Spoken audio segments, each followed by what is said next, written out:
ധൂർത്തപുത്രന്റെ കഥ എടുത്തു കഴിഞ്ഞാൽ, ധൂർത്തപുത്രൻ അവനങ്ങ് തോന്നുകയാണ്, ചേട്ടൻ വീട്ടിൽ നിൽപ്പുണ്ട്, എന്നിട്ടും ധൂർത്തപുത്രന് തോന്നുകയാണ് അവൻ സ്വത്തെല്ലാം വാങ്ങിച്ച്, അവകാശം വാങ്ങിച്ച് ദൂരദേശത്തേക്ക് പോയി.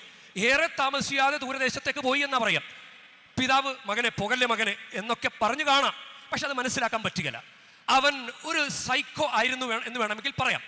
അല്ലെങ്കിൽ അങ്ങനെ പ്രായമെത്താത്ത സമയത്ത് എല്ലാം വാങ്ങിച്ച് ദൂരദേശത്തേക്ക് പോയി ദൈവത്തിന് ഇഷ്ടമില്ലാത്ത രീതിയിൽ ജീവിക്കാൻ അവൻ എങ്ങനെ തോന്നി? പിന്നീട് ലൂക്കായുടെ സുവിശേഷം 15-ാം അധ്യായം 17-ാം വാക്യത്തിൽ എത്തുമ്പോൾ അപ്പോൾ അവന് സുബോധമുണ്ടായി. അപ്പോൾ ആരും പറഞ്ഞു കൊടുക്കേണ്ടി വന്നില്ല. പന്നിക്കൂട്ടിൽ ആരാ പറഞ്ഞു കൊടുക്കാനുള്ളത്? പന്നിക്കൂട്ടിൽ ആരാ ഉപദേശിക്കാനുള്ളത്? ആരും ഉപദേശിക്കാനില്ല. പക്ഷെ അവന് മനസ്സിലായി, എൻ്റെ വീട്ടിൽ എത്രയോ ദാസന്മാരുണ്ട് എന്ന് മനസ്സിലായി. ഇതാണ് ഈ സുബോധം കൊടുത്തത് പരിശുദ്ധാത്മാവാണ്, അനുതാപം കൊടുത്തത് പരിശുദ്ധാത്മാവാണ്. അതാണ് ഈശോ പറയുന്നത്, എനിക്ക് നിങ്ങളോട് ഇനിയും കുറെ കാര്യങ്ങൾ പറയാനുണ്ട്. അപ്പൻ അന്ന് പറഞ്ഞാൽ മനസ്സിലാകുകയില്ല.